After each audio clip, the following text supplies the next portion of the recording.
You know, I haven't played Hellblade in a while. Came out in 2018, didn't it? Yes, it did. 2018. It's only playable on the PC, at least this version. Hellblade Senua Sacrifice, Xbox Game Pass. You are able to play it on the Xbox, but that is a different version. If you want the achievements, they are stackable. You can play it with Game Pass, that is included, or you can get it for 75% off now for $7.49. It doesn't tell you where it's installed, the directory or anything, but I'm just gonna load it up and see what happens. Well, let's see where I left off.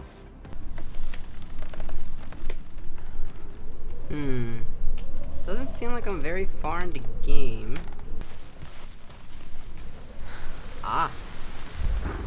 Well, that's fun. I love not having any progress. I'm just gonna make this quick and simple. If you want the download for all the locations, these are the Steam PC Hellblade save files. You can get it from ZippyShare or you can get it from SenseSpace. They're both safe. I'm using McAfee to make sure. But yeah, these are all the save states. You kind of just have to pick and choose which one is which one's the one you want to try because man, it is a mess. Good luck trying to figure out which level is which besides this one that's named. So I'll link to this one and then I'll also link to this one, which is the quick unlocking achievement stories from the North save file. It's right here. There's a Dropbox. All I gotta do is just get the last 2 runes and then boom, you're done. I'll make it quick and simple. To find it manually instead of copying and pasting, you can figure it out yourself, but all you gotta do is go to %, go back to AppData, go to local, go down to where it says packages, scroll all the way down until you see Hellblade, because it's labeled as Ninja Theory Ltd Hellblade Senua Sacrifice. So it's an AppData, local, packages, Hellblade. Then you go to SystemAppData. Then you go to Windows Game Saves. I'm assuming WGS, that's what it stands for. And then you go to this big first random ass number one. And then you go to the random ass number and letter one. And your save file is going to be probably under 60 kilobytes, but it should not be 1 kilobyte. That is not a game save. So you're just going to want to remember this directory. They're both open right here. So you can either copy and paste what I put in the description down below, or you can find it yourself. Either way, doesn't matter to me. This is an example of the save file that I downloaded from one of the 2 websites that I showed you before. You can download whichever one you want. They're the Steam save files, so they're going to be Hellblade save _0.sav.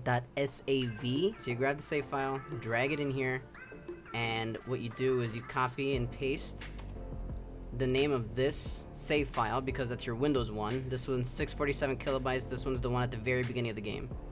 So then I'm just gonna delete this one. Yes. Go over here, rename it, select all, copy paste, and boom, that's it. So then I'm just opening Hellblade again. I don't have Steam open.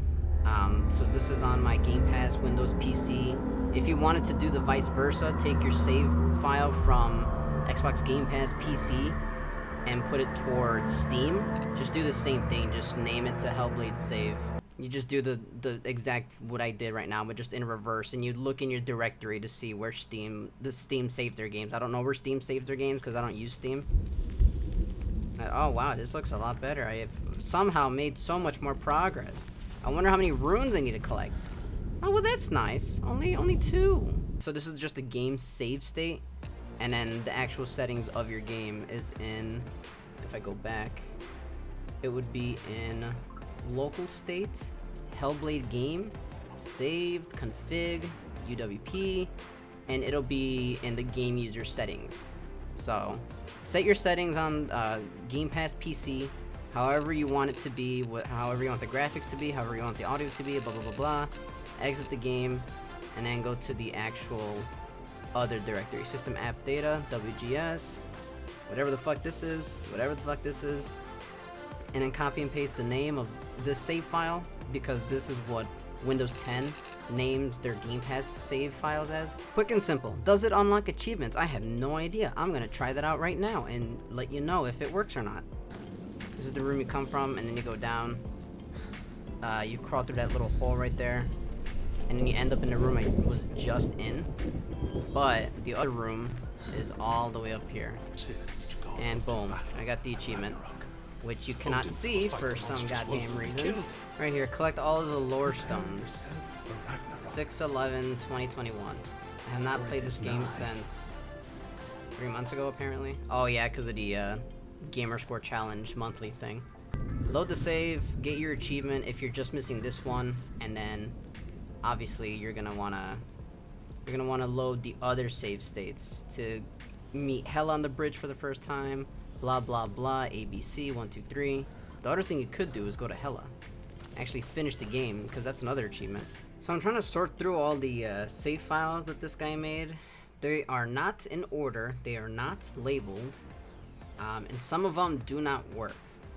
So if I were you, I would just go to the Steam community one right here, scroll down, go to the Dropbox, because he's at the end. All you gotta do is collect the lore stone that's right by your spawn, and also just go back a little bit up the stairs to collect that other one. Unlock your achievement for getting all the rune stones, then finish the game. And then if you wanted to, you can speedrun the game, start new game. When you start a new game, it doesn't delete your save file. It just keeps the save file, but makes you start from the very beginning.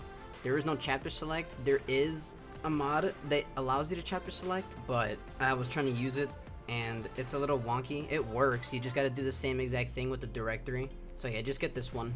Get the achievement, get the last two, get the achievement, fight into the end of the game, finish the game, and then go back to the beginning, and then just do the story regularly, or you can just skip everything. There's actually skips that you can do that are actually very fun to do.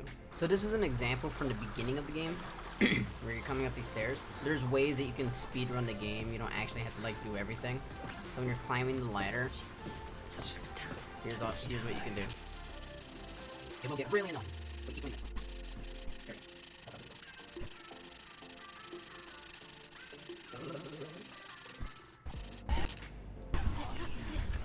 And then you spam the right trigger, and then you can walk anywhere that you want. Even out of boundaries, you can walk on top of the beam if you want to continue.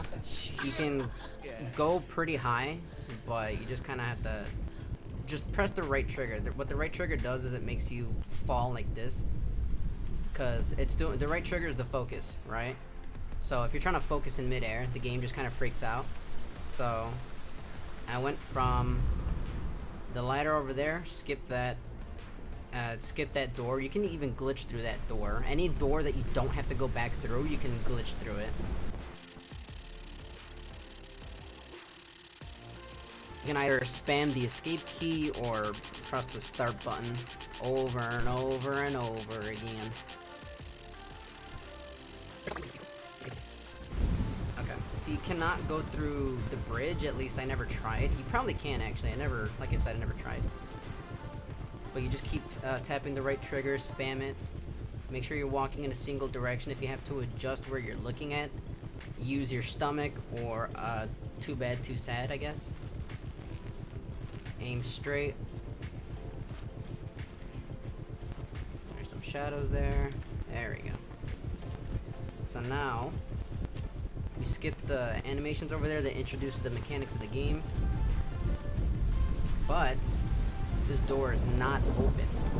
So, anytime we complete these areas, we're gonna have to glitch our way back into bounds because we are not getting back in this way. Just to clarify as well, these glitches are possible on the Xbox One. This is how I originally did it. I spedran, whatever the plural is, through the game on Xbox. But on PC, I just want to get the achievements and then just kind of uninstall it to get rid of some space. For the sake of recording, because OBS is open and it uses a lot of CPU, and I do not have the best graphics card in the world, I am playing this on low settings, but usually when I'm playing, I gotta activate the door. Usually when I'm playing on my own, I put it on high. But like I said, OBS uses a lot of resources, so I have to put it on low, just so I can record the screen. Anytime you see a ladder or a ledge that you can jump up on, that's a time that you can glitch out of bounds. However, glitching out of bounds at this particular moment is not really useful. You can also do the same glitch where you spam the start button by doors. If you're going through a door that does not care story-wise that you need to go back from, you can absolutely just glitch through the door and continue on your way. But when you get to that flaming skull guy on the other side, the right side, I forgot his name. This is the shadow bird. When you get to the flame skeleton guy that carries the giant like Final Fantasy sword, you have to go through all the doors and unlock it, or you could glitch back into the main area, but that's kind of hard, especially with the controller. So for this specific example, it's pointless to glitch through the door, but I'm just demonstrating it. But she pushes it open anyway, so it doesn't really matter. But if the door was closed and she didn't have to push it open, that was easy. Like the ones with the symbols on them, they're locked. You don't have to actually look for the symbols. You press X on the door, glitch on through it, and then that's it. You don't have to go back and do the symbol puzzles. So that works.